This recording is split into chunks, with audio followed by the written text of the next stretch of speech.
to About You. I'm Connie Hogan. Well, we can hardly turn into a newscast these days without hearing about a new cutting-edge technology that is devoted to youth empowerment in our communities. We're lucky here in Bloomfield that we have many programs in this arena that are wonderful. My guest today, Sommer Dawson, leads such an organization called Accent Pontiac, whose mission is to center students and to empower students through music, empower communities through music. Sommer has an amazing story and her own inspirational story, and I have to say, I don't meet many nonprofit leaders who have a degree in chemical engineering. Sommer, welcome.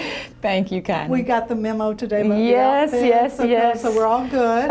Now, I always like to start with like where you grew up and everything. I know you were at Cranbrook, but tell us, start from the beginning of little Sommer Dawson. Oh, wow. Way back back then, years, right, yeah. You know, my name was Sommer Brock. Yes. I was born and raised in the city of Pontiac. Okay. So I'm a product of Pontiac schools. Okay. I graduated from Pontiac Central, class of 1996. Pontiac Central no longer exists, but while I was a high school student, I had the opportunity to participate in the Horizons Upward Bound program at Cranbrook Schools, which was really instrumental in preparing me for college and beyond. Through those interventions, I went to the University of Michigan in Ann Arbor and received a degree in chemical engineering. Wow. But I came out of college in December of 2001, right after 9/11. Oh, yeah. So that's kind of how the transition from chemical engineer to nonprofit leader started, because I had to I had to earn a living somewhere. We all have our stories you like know, that, yeah. it was a crazy time economically. I had a few job offers that were rescinded. Wow. It was scary time. So you know, I look back at that. I was so young when I went to college. I was double promoted while an elementary student, and I started kindergarten when I was 4 years old. Oh, wow. So I was a 16-year-old college freshman. I was similar to that, too. Not 16, but similar. Yeah. So it made, you know, all I knew at that time is that I was good at math and science. So that's how I ended up pursuing an engineering degree. But looking back, now that I'm in my 40s, and I look back, like I would have been miserable as an engineer. Miserable in that kind of solitude environment or lab environment. I really thrive relationship building and getting to learn about people and getting to have conversations like this with you, Connie. Exactly. I have a similar thing because my background was accounting. And I mean, that's even worse. I mean, in some ways it's worse. At least with engineers, I think. I mean, you're dealing with people. But I mean, accounting, I like the fact that it was like cut dry, you know, and then there was less politics and less drama. We have to admit that, right? Yes. But chemical engineering and accounting is less drama than our world. Yes. Right. Yes. Of course. But so you were then you had the Cranbrook experience, and then after that. So then after that, I went to college at U of M and pursued that degree. After college, like I said, the job offers that I had were rescinded. So I started then to kind of forge my way and figure out what life was going to look like for me.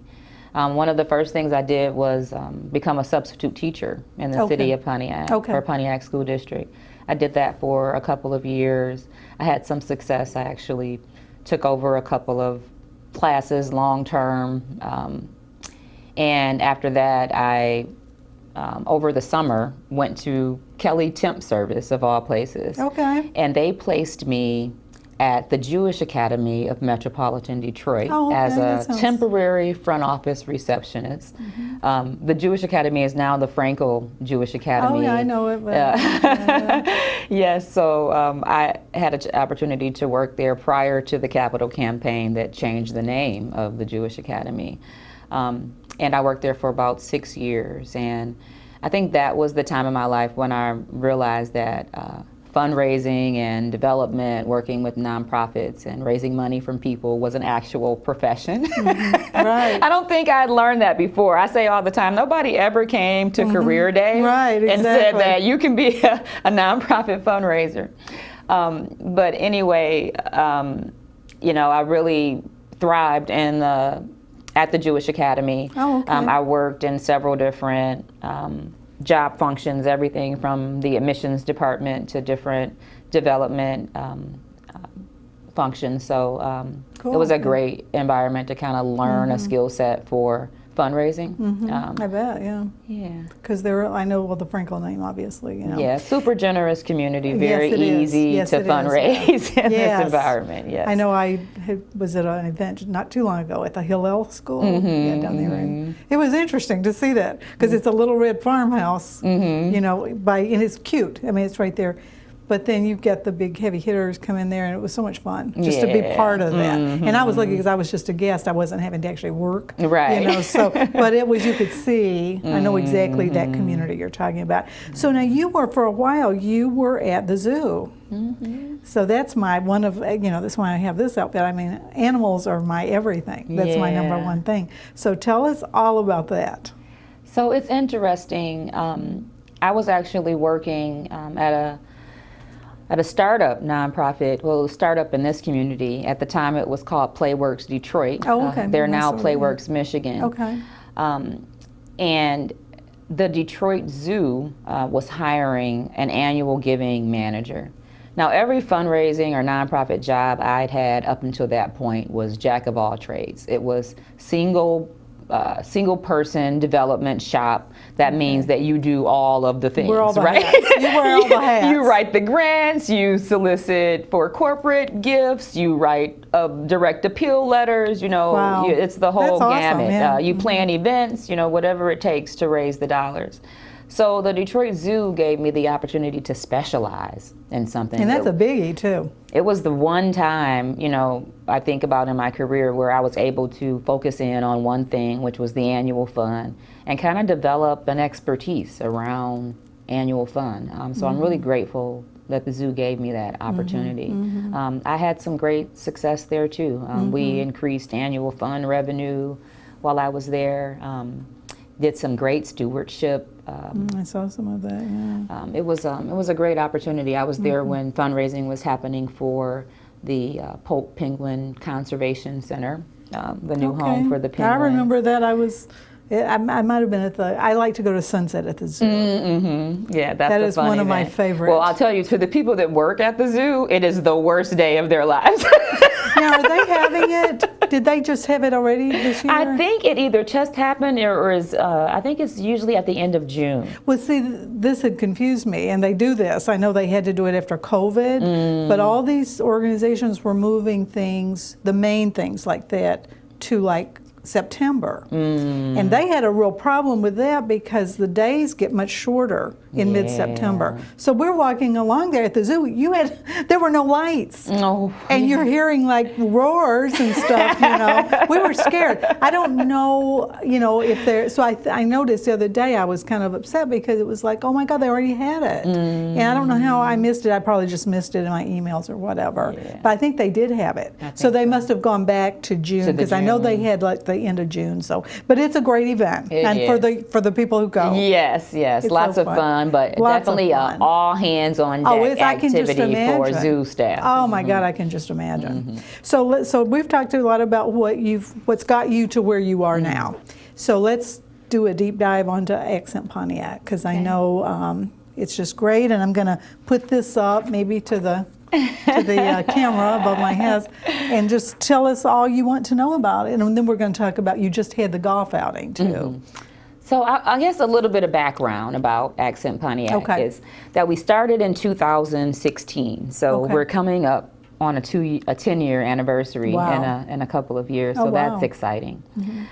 We started our program with a cohort of second grade students at Walt Whitman Elementary in 2016. During that time, the school district in Pontiac had eliminated musical programming from the schools. I partially because of financial reasons. Another was a focus on test scores. And our organization actually received seed funding from Kirk in the Hills Outreach and Mission Program. And what I appreciate so much about the founding of Accent Pontiac is that although Kirk in the Hills members participated in this campaign to raise money to make an impact in Pontiac, they didn't know what that impact looked like. They didn't know what type of services they wanted to provide, and they didn't make those assumptions for Pontiac. Okay. They reached out and they talked to community leaders, they talked to school district officials, they talked to residents around what does this community need. Okay. And that's how they identified the music program as being what the focus of that outreach was going to be. Cool. So for a few years we operated under the banner of Kirk in the Hills Church. We became our own 501c3 shortly thereafter. Okay. And our program has grown pretty much every year since inception. So we started our program with an in-school bucket band program, which is just general music education via buckets, like real 5-gallon buckets you get from Home Depot. Really? No kidding. Yeah. I thought you were using bucket as actual bucket. Actual buckets. Oh my gosh. Actual bucket. They're That's cheap. Funny. They're easy to gosh. replicate amongst many sites, and they really work well with the students. They do lots of call and repeat patterns. It's an introduction to just general music education and introduction to leadership, with the kids getting to be part of creating the rhythms and things like that that happen during the bucket band class. In addition to bucket band, our program expanded to offer an after-school program. The after-school component of our program is where students get to specialize on an instrument. We do brass, woodwind, and percussion instruments. So all of our students, by nature of program design, are multi-instrumentalists. Oh my gosh. Wow. I play no instruments. I don't either. It makes me nervous to even talk about it. So. Right. So, since 2016, we've grown to include 2nd through 9th graders. Oh, okay. Wow, bigger, Each time our students kind of reach the next level, our program has grown and expanded to accommodate that. So as our first cohort of students became 6th graders and were entering middle school, we expanded our program to serve middle school. We did the same thing when that same cohort of students reached 9th grade. We expanded our program to include high school. Okay. Our program is inspired, modeled after El Sistema. I saw that, yeah. And El Sistema programming has certain tenets that each program must sort of work towards in order to be a part of the El Sistema community. And a few of those tenets are continuum, meaning that we want to be around and involved with our students for many years. We're not just a organization that comes in for a year or two and then we're gone. Another one is performance, being able to give kids access to multiple performance opportunities. So that's great. We really look for opportunities to get our kids out in the community. We were just talking about that friend of mine at Cranbrook that you were inviting the kids. I'm sure that was wonderful. Yes. And so many other things you can get on our website and see, really how serious we are about the type of programming we design for the students. But we do the after-school program and the in-school program. Now we're partnered with 5 different schools in the Pontiac School District. We offer in-school programming at Walt Whitman Elementary, Harrington Elementary, and Alcott Elementary. And then all of our students, elementary, middle, and high school, convene at the middle school for the after-school program. Okay. So your role is running that program, the whole thing for the music? So my role is executive director. So I am kind of overseeing the entire program. We have an education director, an operations manager, several assistant teachers, and teaching staff that work directly on program-related components.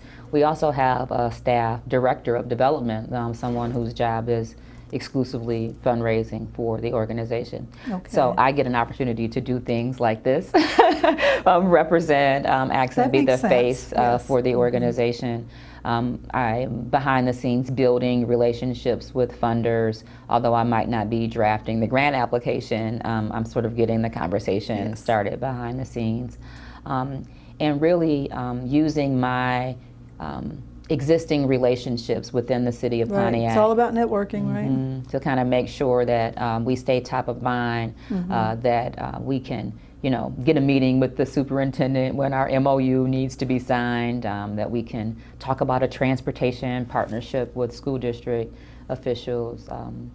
So now let me ask you, I know Kirk in the Hills was instrumental and everything. They still are. And still are, okay.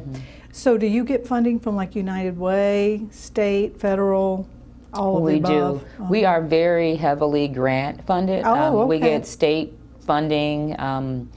As you know, I believe the state government funding that we received is the first time we've received that funding this past year, but typically lots of private foundation grants are the basis of our funding, and lots of individual supporters too, from not just from Kirk in the Hills, but from the Pontiac community as well. Okay. Now the kids, like, say that the kid is in second grade at Walt Whitman, do they choose to be in the music, or is that part of they have to complete these? So is it elective? I mean, the in-school program, we've worked with Walt Whitman specifically does the in-school bucket band program for second and third grade students. So if you are a second or third grader at Walt Whitman, you will get bucket band classes. So you're going to have to do it, even if you don't like buckets. Okay. I would not be good at that. So. Well, but you have to. That makes sense, though. Yeah, but second graders don't know what they don't know. I did not. No. No, I won't do it. I don't think we've ever had the opportunity to. I'm not trying to put water on it. I'm sure it's so much fun. It is. It's a lot of fun. But do you see, like, I mean, this is, I guess, generally, like, you can probably see with students who have talent, like who are going to have talent immediately in whatever capacity. Well, I can't because I'm not a musician. I have zero musical acumen. Yeah, I do too, and it's embarrassing. I think people really do have a lot, though, you know what I mean? People who are so talented, I mean, they kind of just start right out of the gate, because I have zero, and it's lucky I was smart in other things, because I have zero talent in anything like that. I'm probably more talented athletically than I am with music, which is sad to say. Well, I wanna speak to that because we are a music program, and I think a lot of times people are focused in on the musical achievement or the musical growth that we're seeing with the students that we serve. I want to call out that music is the vehicle for us. Our real program goals are social change for Pontiac students. I noticed that, yeah. So, when I took this position and I started to look at the mission and really try to think about, like, what does this mean? What does social change for students in Pontiac look like? Yeah. And then I started to think about what other sort of social change movements, what else had happened in our history that I could compare it to. And the first thing I thought of was women's voting rights. So think about how long it took to change public perception enough to where we were okay with women voting. Isn't that funny? I saw something about that just recently. So it makes me think, we've got the same kind of trajectory when it comes to changing societal views about youth from places like Pontiac. Right? So we are really using music as a vehicle to help demonstrate those leadership skills and the character development and help the community and others start to see youth from Pontiac in a different light, right? There's of course negative connotations that come from youth associated with low-income communities and from inner city, urban type places, but our kids are leaders and they're, demonstrating all of these great skill set, and like we just want to show that to the community. So we give our kids a lot of voice, because giving them voice helps develop that character. It helps them feel like they belong and that they can, count on our program to be there. So those are the kind of things we're trying to enforce. And we care much more about those social change outcomes than we do about the musical growth. Music, you're right. Music is more of a vehicle. And Pontiac, I'm involved with an animal group that's in Pontiac. That's actually, it's Michigan Animal Rescue League. Is it right there on South Boulevard? Are you right? Yeah. Yeah, it's near there. Yes. It's on Featherstone at. And Martin Luther King Boulevard. Martin Luther King. It's So right I off. live off of Martin Luther King and Michigan Ave. Like it's literally right around the corner. You should go in there and adopt a bunch of kittens. We've been in there. My son loves that place. So before the expansion happened, we would drive by and my son would just be like, can we just go in there and look at the dogs? So we've been in there a number of times. Well, I'm just relating that to Pontiac. Yes, you know, yes. Because again, we get into the Jewish level of the community. One of the guys, Ralph Kaplan, I'll say his name, it's named after him. We have a whole new shelter. See, it was right off Featherstone, and now you enter from Martin Luther King. Yes. They took over that little pizza spot that was right there. Well, you know what? They're still letting it stay there, I think. I think they're still selling pizza, and they have soul food and everything else. Really? I think so. But it's in the middle of it. It's kind of like where you used to go in, and then you go in. But I just adopted a cat who looks like our shirts here today. Oh my God, don't get me started. And when I walked downstairs, and I knew I was going up to where the cats were, and she was playing on the cat trees. So you're walking down and you can see everything that's going on. I mean, I'm just saying that to say it's state of the art, and it was I've been involved for years and years, but it was pretty bad. It was pretty run down. It had a lot of support from Bloomfield Hills and the Bloomfield Country Club area and everything else, but it was pretty run down. But now it's like, oh my God, this is a state-of-the-art thing, and it's just wonderful. But see, I could almost see a relationship between you guys and them. Well, there's all types of synergies. There's all kinds of synergies. I'm discovering. We've been talking to the director of the Pontiac Senior Centers. Oh, that would be a great one, too. And we're talking about having our students come out and do a performance for the senior community.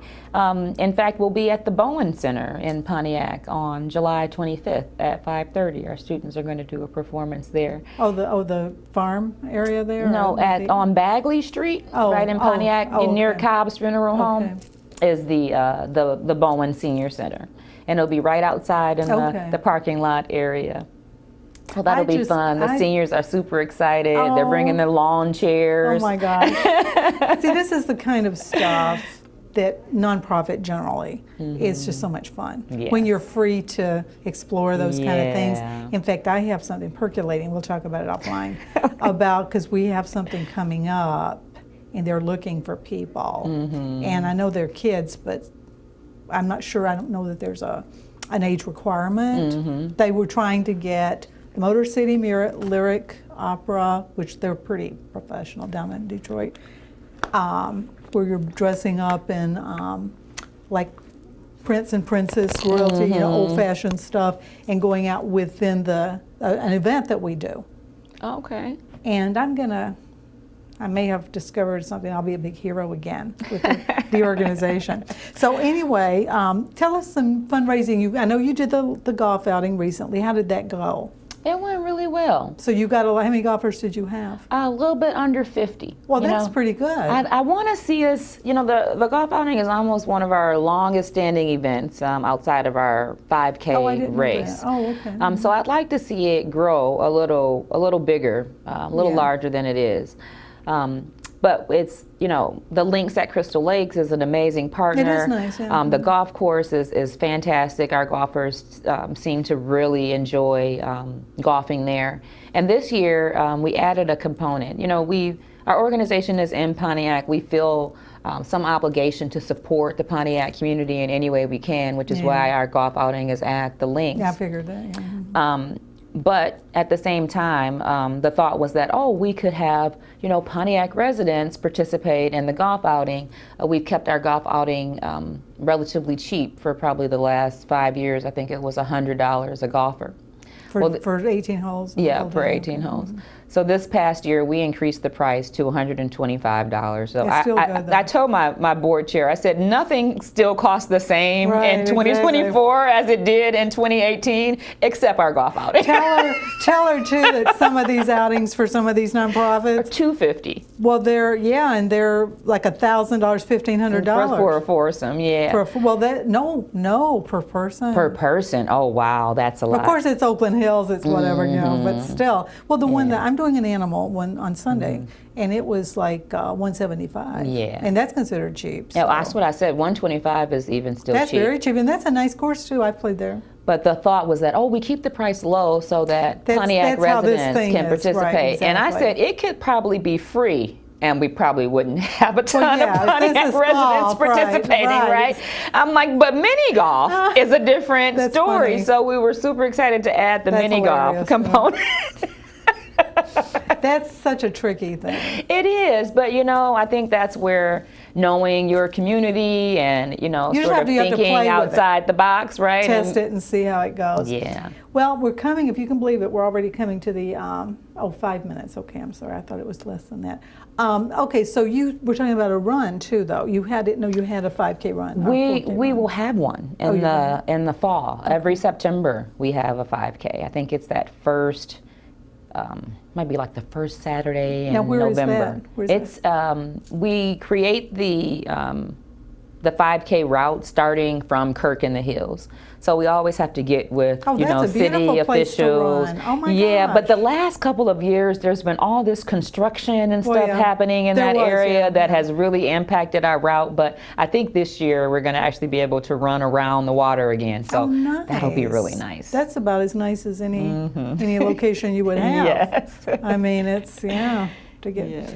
So anything else you want to tell people about it, just in summary? And I know the organization has grown a lot. It's changed a lot, as we've talked. And what are your vision, I guess, over the last? We've got a couple more minutes to tell people. The vision for Accent Pontiac is to be providing musical education experiences for all students in Pontiac, kindergarten through 12th grade. Through 12th grade, yeah. Right now, our program serves 2nd through 10th grade. I guess in the fall it'll be 10th grade. So we're really, for me, I'm really excited to think about how we can kind of reach back and develop some programming for kindergartners and first graders and what that looks like. Okay. And a lot of our access, truly 100% of our access comes from our partnership with the Pontiac School District. Okay. If we did not have that partnership, we wouldn't have access to students. So I'm starting to think about, too, the students who live in Pontiac but don't attend Pontiac schools. Right, okay. And wanting to be able to reach them too. Now, where would they be? In private schools, or would they be? Lots of school of choice. There's lots of students who live in Pontiac. Oh gosh, this is such a complicated issue. Whose parents will drive them to neighboring communities. Oh wow, I hadn't thought about that. Yeah. And there's probably some private school attendance as well. I'm sure, but we want to have. In July of 2025, for the city of Pontiac will be the Webster Community Center. Okay. That's somebody else you could talk to if you're talking about interesting guests. Coleman over at Micah 6, they have developed a community center project, and our organization is going to move into this community center in July of 25, which will be a great way for us to continue to grow and get access to some kids on the weekends and outside of those students who might be outside of the school district. Okay. So excited about those possibilities. Well, Sommer, thank you so much. I think we could probably sit and talk for another 30 minutes, but we have to cut it off. Best of luck and everything. Thank you so much. And we will be in touch for sure to keep updated on what you've got going on. Thank you for watching, and thanks for tuning in to About You.